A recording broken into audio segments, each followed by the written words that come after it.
Hindi lamang pamahog kundi isa ka plano sa pagpatay kay isa ka iso sa national security ang pagtanaw sa National Bureau of Investigation o NBI sa mga pahayag ni Vice President Sara Duterte bato kay Presidente Ferdinand Marcos Jr.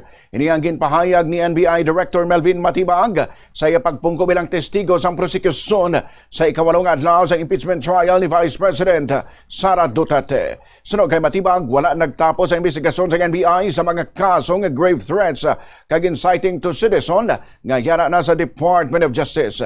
Ginpahayag sila nga nagtukod ang NBI sa isa ka Special Task Force pinaagi sa Administrative Order No. 11 nga ginisyu sang Abril 16 sa mga tuig apang ukon agud padayon nga imbestigahan ang kaso, mag-monitor sa posible nga mga pamahog kag maghatag gilayon sang report sa Office of the Director kung may bago nga development.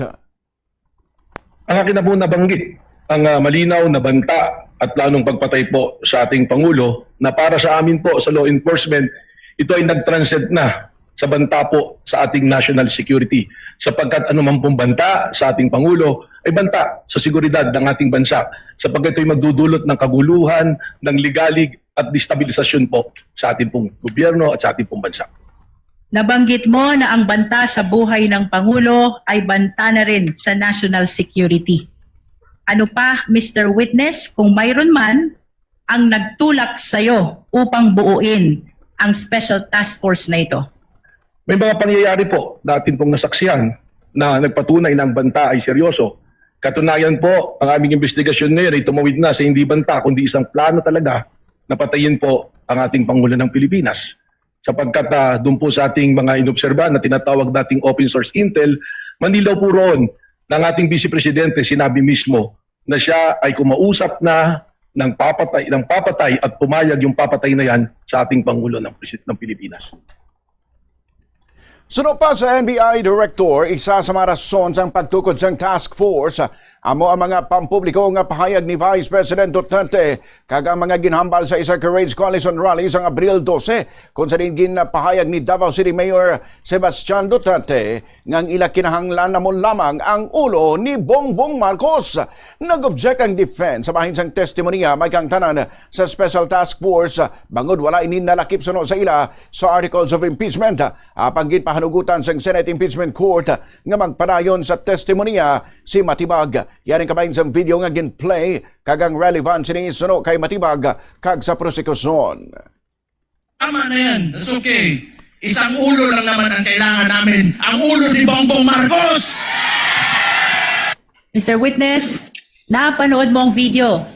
Ano ang kaugnayan ng video na ito sa insidente ng Rage Coalition na tinukoy mo kanina? Yan po yung aking tinutukoy na video. Ano ang partikular na sinabi ni Mayor Sebastian Duterte sa nasabing insidente kung iyong naaalala? Sinabi po niya na isang ulo lang naman ang kailangan namin, ang ulo ni Bongbong Marcos.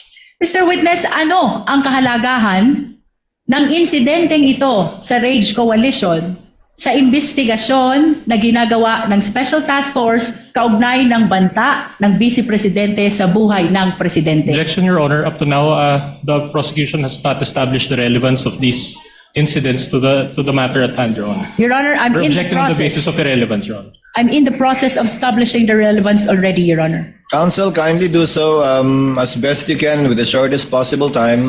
I will allow it.